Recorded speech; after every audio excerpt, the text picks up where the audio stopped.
We're on. We're on, all right. Yes. Great. Hi, I'm Ted Haas. This is Desi Payne, aka the Progress Lady. That's right. And we are here this afternoon to kick off Desi's new book, Give Me Some Chocolate, I'm Stressed. And who wouldn't like chocolate? More reasons in here than you can ever think of. So, Desi, tell us, what led you to write this story? Okay, well, get my mic on here. Well, this book started 14 months ago, but it had been in the works a long time before that. And it started probably, several years ago. I went to the doctor and I was sick. And I went to another doctor and another doctor and another doctor, and I kept going to different doctors, and I continued to have fatigue and sinus problems. And so finally, one doctor finally said, I'm going to do some extra tests on you. And so she checked my adrenal glands to find out my adrenal glands were depleted. And your adrenal glands are pretty important when you're under stress, because if you don't have those hormones that you need from your adrenal glands, then what's going to happen is your body's going to compensate and start reaching for other parts of your body to try to fix the problem, and so that's going to lower your immune system. So the doctor said to me, your adrenal glands are depleted, which I replied, okay, what drugs are you going to give me? I need some drugs. What are you going to give me? And you know what she said? None. None, that's right. None. She said, you need to make some lifestyle changes. And I thought at the time, yeah, right, whatever. But when I left that day, I thought, I need to pay attention to what she's saying. And so I started to make some lifestyle changes, but not only that, I started doing a lot of research on the effects of stress and what it does to our bodies, what it does to our emotions. And so I started doing all this research that I ended up teaching stress management classes. And I absolutely loved it. Well, the book was born from the idea that I go into all these corporate settings and I teach stress management, but there was one element that was missing. And that was the element of faith. And I really felt like faith was really important with stress management. And so the book was birthed, and so, I really believe it's going to help a lot of people. Oh, I agree. I really enjoyed reading it. And as you go through it, as you say it, it does bring your deep faith out in you. And dealing with life's difficulties without faith, that's a problem. Well, let me ask you, as a physician and one of my favorite physicians, you are my obstetrician and gynecologist for so many years. I believe you worked at the hospital how many years? 35. 35 years, wow. And so I would imagine that you experience some stress sometimes. Sometimes. Just sometimes. Yeah. Always at inopportune times. Yeah, right when you weren't expecting it. Yeah, So in those times of stress, how did you manage that stress? I think it takes patience. But in OB, life is really good when you have a happy baby, or life is really bad. And when life is really bad, I drew on my faith. But in trying to help people through these dilemmas, if people didn't have any faith in a God, oh my goodness, there was no way to explain difficult outcomes. And so that's always been an important element that's helped me deal with things early on and through the rest of my career. And then, as you have more experience and let your faith help guide you, then you learn to rely on it even a little bit more. Definitely.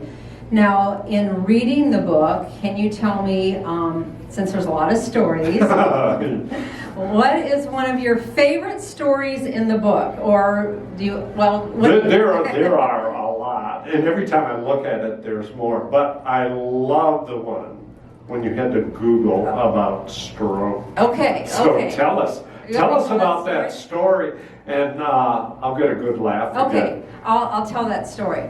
So what happened was, one morning I woke up and I had this excruciating headache. I mean, it was so bad, and I knew my neck was out a little bit, so I thought, well, I'll just call the chiropractor. Called the chiropractor, they had a cancellation, I got in right away. But before I left, I made sure I took a couple ibuprofen because my head was pounding so bad. Well, after I went to the chiropractor, I thought, well, I'm going grocery shopping. So I went to the grocery store, and while I'm in the grocery store, all of a sudden it seemed like the room started spinning. And it was like, something is not right. So I only had 2 items in my cart and thought, I've got to leave. And so I sat in my car and I debated if I should call my husband or not, because it was the most weirdest sensation. And I finally decided, you know, I'll make it home, I'll be fine, and which I did. I got home fine. And when I went inside, again, I mean, my head was pounding so bad that I grabbed a couple more ibuprofen, and I sat down on the steps, and I must talk to myself a lot, because I started talking out loud, but this is what happened. I started talking like this. Now, as a physician, what would be the first thing that would come to your mind? Well, you'd think you'd be having a stroke. You would think so, and so that's the first thing that went through my mind. So I went to my computer and I Googled stroke, even though I knew what the symptoms of a stroke were, and right away the acronym FAST came up. So I already knew what that was, but let's go through it anyway. F stands for, come on in. Come on in. We got some seats right over here. And so I Googled the word stroke, and it came up with the acronym FAST. So F stands for face. So I went into the bathroom and looked in the mirror and started pushing on my face, making sure the face wasn't drooping, and it wasn't. It was good. And then the next letter is A, and A stands for arm. So if you couldn't lift your left arm, that was a really bad sign, then you were probably having a stroke. So I started flapping both arms. I was fine, no problem. And then the next letter is S, and that was the one I was concerned about, the slur. My speech was slurred really, really bad. And then the last letter is T, which stands for time to call 911. So I went over to the bed, sat down, picked up the phone, and I just debated, you know, if this isn't a stroke, I'm going to feel so stupid, and I don't want a bill if it's not a stroke and an ambulance comes. And the next thing I know, I must have passed out. And when I woke up, it was 4 hours later, and I had the phone still in my hand, and when I looked at the clock, and 4 hours had gone by, and I still had the phone in my hand, it dawned on me that I was going to be calling 911 for an ambulance. So I checked my speech, and I was fine. In fact, I had a burst of energy, and I started cleaning my house. And I was going really big time. Got into the bathroom, was wiping down the counter, and I put that ibuprofen back and shut the cabinet, and then all of a sudden, I stopped. And I thought, uh-oh. I opened the cabinet back up, I grabbed the ibuprofen up, and guess what? It was not ibuprofen. It was Salmonex.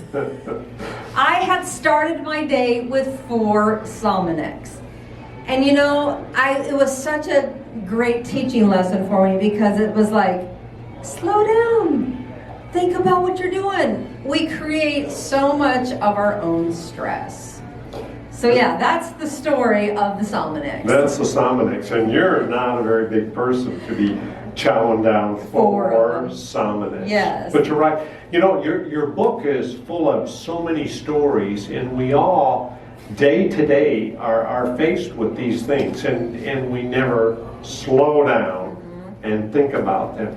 And you talk about slowing down and thinking about them, and you talk about being intentional about things. Expand on that a little bit. Sure. So, you know, when that doctor said you need to make some lifestyle changes, and you know, I had to be intentional about it. I had to really think, what is it I'm going to do? And I had to look at every area of my life, spiritually, socially, mentally, physically, financially, my profession, you know, every aspect of my life. I had to think about, what am I going to do to lower stress, or what is it in each of those areas that I need to do to make changes? But the thing is, I had to be intentional. And if I go in and I teach a stress management class, I can talk all day long. You were in my class last April, and I could do a whole workshop, but you can hear people, you can read books, you can listen to podcasts. If you are not intentional and you don't take steps to put you on a path to a better life, to reduce stress, you're going to be stressed out. I mean, you are going to live that life of stress. You have to be intentional. And one of the things I wanted to point out too, with the lifestyle changes, another aspect of the book was the faith aspect, and that was, what did Jesus do when he was stressed out? I mean, Jesus was a human being just like us. And reading the stories about him when he was mobbed with people, when he was, constantly ministering to people, he got pooped out.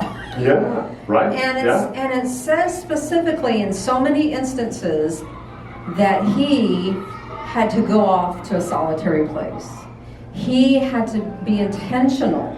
He had to go and find a place to spend time with his Father, to get refueled. He had to get energized again, because if you go and go and go and go and go and go and go and go and go, you're going to get burnt out.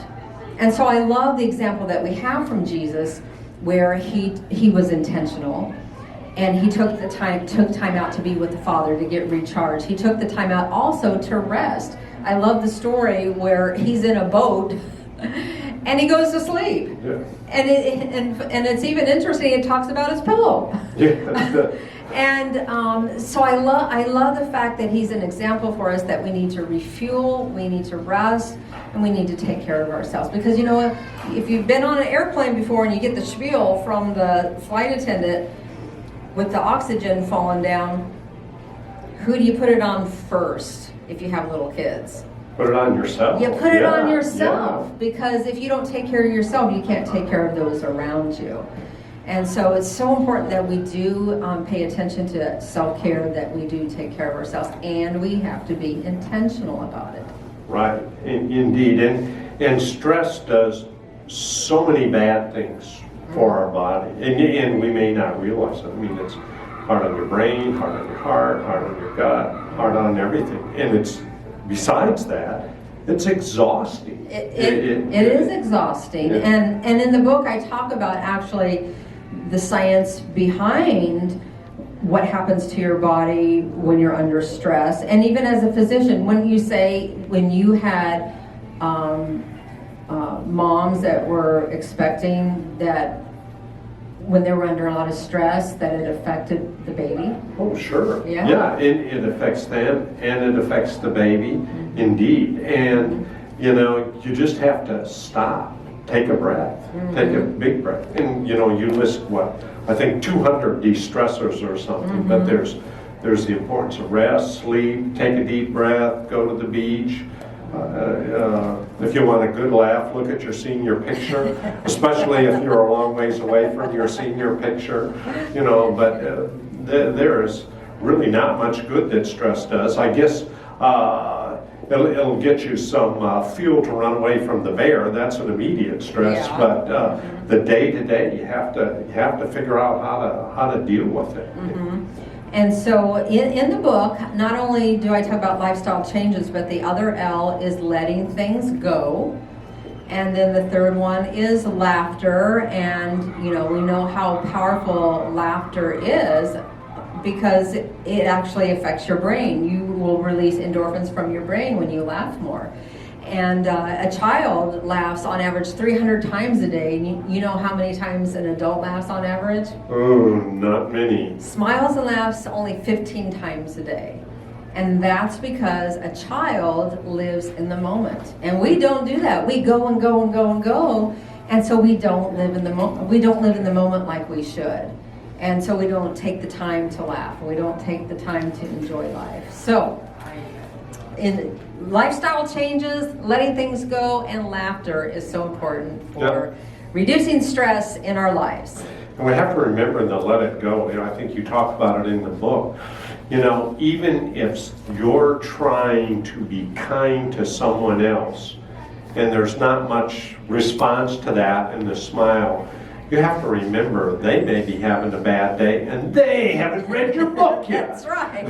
They haven't read your book yet. Or my other book. Yeah, your other book. Do you work with the living Yeah, dead? do you work with a living dead? Yes. That's right. And if you haven't read that, go through it. You'll go, oh my, I've worked with this person before. All right, so a couple things that I want people to know, especially if you're watching. We're going to be here till 7 o'clock with the book signing. And then also, if you're not able to come down here and get the book, you can go on Amazon, you can go to Target.com, Walmart.com, you can go to Barnes & Noble, or you can just go to my website, DesiPayne.com/shop.